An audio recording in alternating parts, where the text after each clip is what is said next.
Hello everybody, Hyper Mario Sunshine here, and back with some more Pokemon Moon. It's been a while since I've uploaded a video, but we're finally back. And, we're going to head off to the next trial, which is actually the final trial of the island. Last time we actually finished up Lush Jungle, but we're actually going to go back in.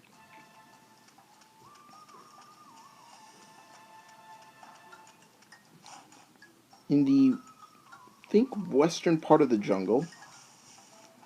You can find a camera part here. A very rare chance you can find a good draw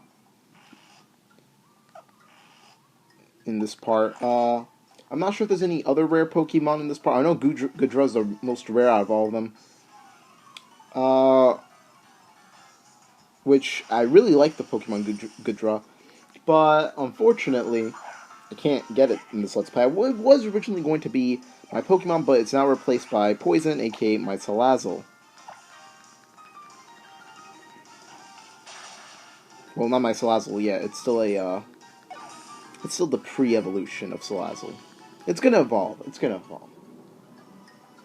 But we are looking for one Pokemon, and I'm pretty sure you guys already know what it is. Hopefully it comes out. Bounsweet. Yes, Bounsweet is a grass type, a physical attacker, and it has its own special move called Drop Kick, which it gets later on. Now I have a really interesting there's one image that I really liked with Bounsweet's later evolution, which I will probably show it off in in a thumbnail later on. Cause I'm not gonna give it a nickname until it gets its final evolution. Anyways, we got Bounsweet. I'm not gonna give it a nickname yet until, obviously it evolves to its final evolution. We haven't seen either of its middle evolution or its final evolution. So yeah. Although it's too sugary for human consumption, Bounsweet sweat can be watered down into a juice with the right amount of sweetness. No, we're not going to give you a nickname yet, because if I gave you a nickname, it'd be spoiling, why the nickname and what Bounsweet will evolve into if you haven't played Pokemon Moon yet.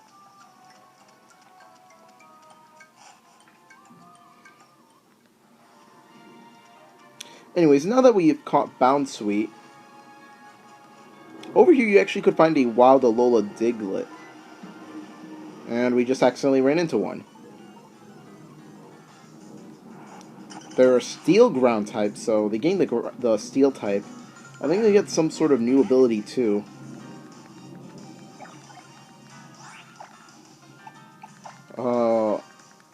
And also now fire damages them.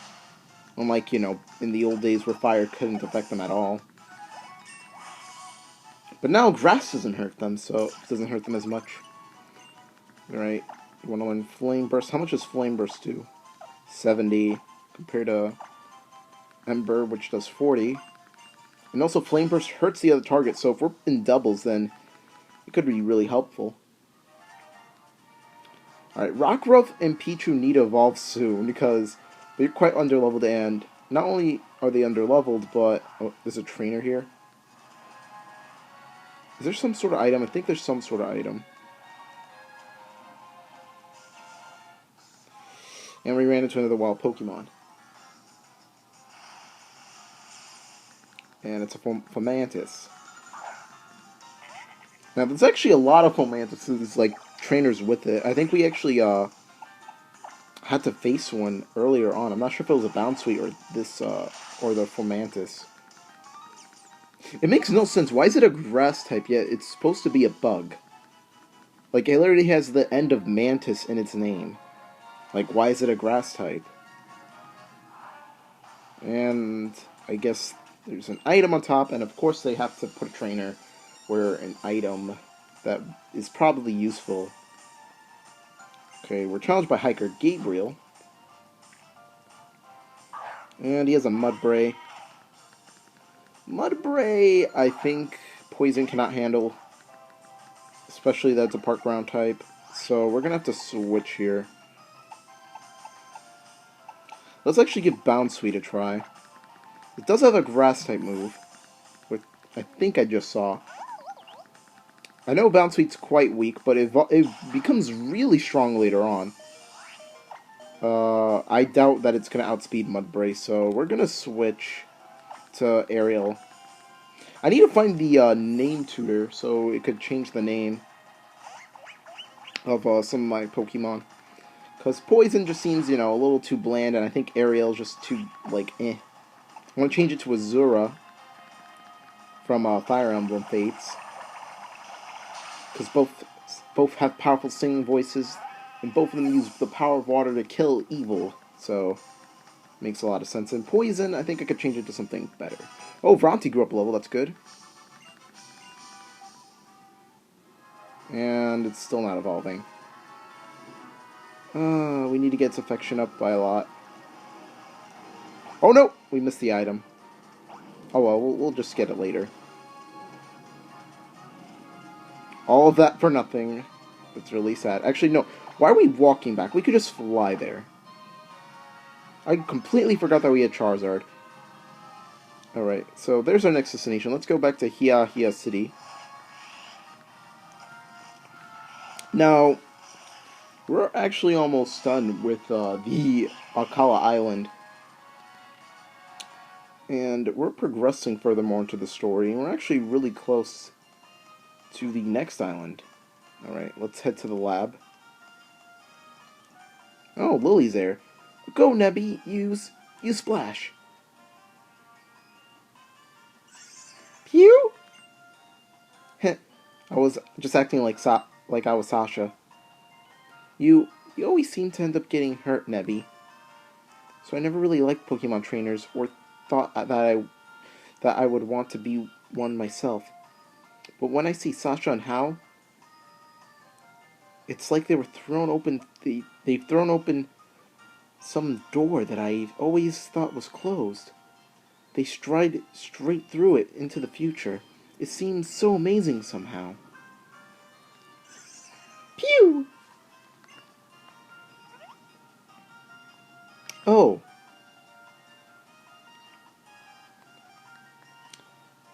Oh, hello, Sasha. Hello. I feel like it's been a while since we last met.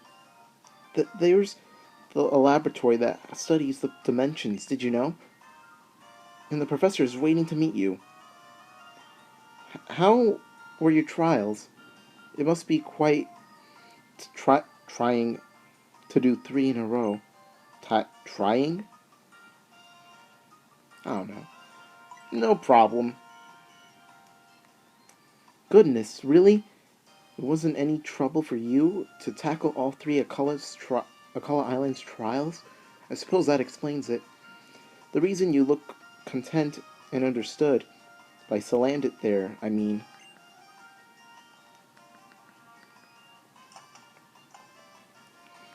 Yeah. So, let's see what the Dimension Research Lab holds us. It's got some catchy music. I remember back then when you just had to look in front of the door. Nowadays you have to click on a button just to get into an elevator. I bet you someone, like a Gen 1 would actually say that. Hey there, honey! Oh, hi! This here's Professor Burnett. She runs a dimensional research lab. Yeah, and she's also my wife. You're Sasha, right? Lily told me about you. She said you're a reliable sort. 3 months ago, I found Lily lying on a beach. Her Cosmog in her bag also unconscious. No Hao today. Hao? He's out doing his own thing. But he'll be the real deal someday. He could even become a kahuna, just like his old Hahala before him. Do you really think so? Whoa! Well, yeah, I really do. Good to see you again, Hao. It's been a while since I last saw you. Anyhow, I brought Sasha here because I wanted to tell her about some of the mysterious phenomenon here in Alola. I'd be happy to. The mysteries of Alola, huh? then you've got to mean the Ultra Wormhole. It's extremely rare, but sometimes a hole opens in the sky over Lola. It appears that this rift leads to a different and unknown dimension. Reason that people think there may be a mysterious dimension is because of the legends of a fearsome Pokemon that appears from the Ultra Wormhole. Pew! It's very weak as proof, but I can't ignore it. There's also plenty of evidence already in the Pokédex for the existence of different dimensions, right? Fearsome Pokemon. Even not normal wild Pokemon sometimes can attack people, right? But the Pokemon appeared from the wormhole, the Ultra Wormhole, went way beyond that. They are called Ultra Beast, and they were feared. If the stories are to be believed, the guardian deities of the island fought desperately against them. But like I said, it's all legend and folk tales. It's hard to know how much is true. But I would be happy if I could somehow unravel the mysteries of the Ultra Wormholes by studying the dimensional disturbances. Recorded several known relationships between Pokemon in different dimensions in books. You can find them in the bookshelf in this lab.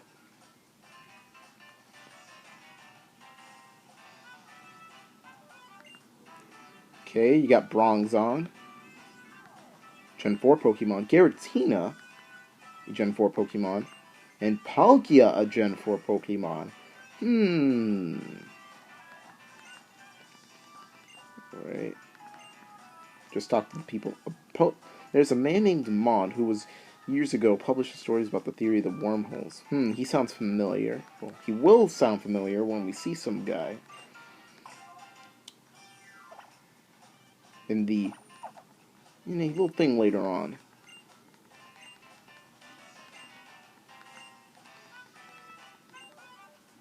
Let's see.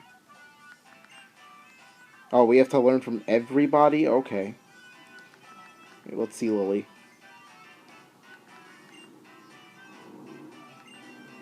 I mean, about Cosmog. Yep, Cosmog's the name of the Pokemon. So I decided to speak to Professor Burnett, but I lost the way and ended up wandering about until I collapsed on the shore. She listened to my story, staying up all night to hear it. And she even got her husband, Professor Kukui, to lend me his loft to stay in. She told him to help me investigate Nebby's origins, too. Professor Burnett's been so kind that she's been trying to help me find a way to get Nebby back to its home. She's been like a real mother to me. Another thing, a little interesting clue. Alright, we already noticed that. Let's talk to Professor Kukui.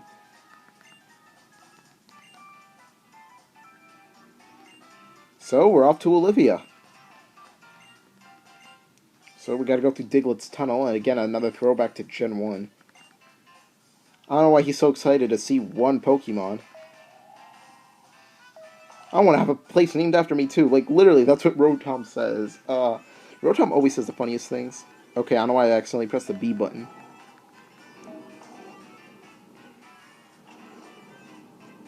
The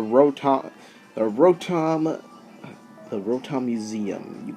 That's where you change Rotom's, like, stuff and whatnot, like, to a vacuum cleaner, washing machine, lawnmower. And what a coincidence! An Ultra Wormhole is opening up right in front of us. Oh, wait, never mind. What was that just now? It looked like a crack in the sky. Hey, Sasha. So you made it through all three of the trial captains, right? And you should meet Kahuna Olivia. She lives in the town past Diglett's Tunnel. Diglett's Tunnel. Let's see. From here, it's kind of near the Pokemon Center. It's kind of easy to walk past it, though. So keep your eyes peeled. Now it's Masala time for me. No Malasa does for us. We got a final trial to take on. And the trial music is happening.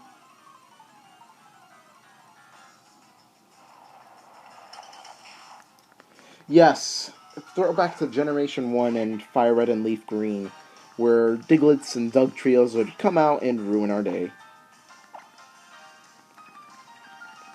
Whoa! Magnitude 8. That's going to do a lot of damage.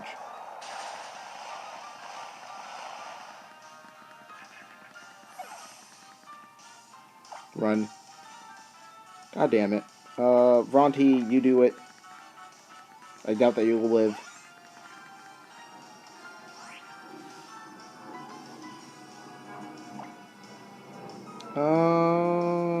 It has no effect. Okay. We're running. And hopefully I have a revive for...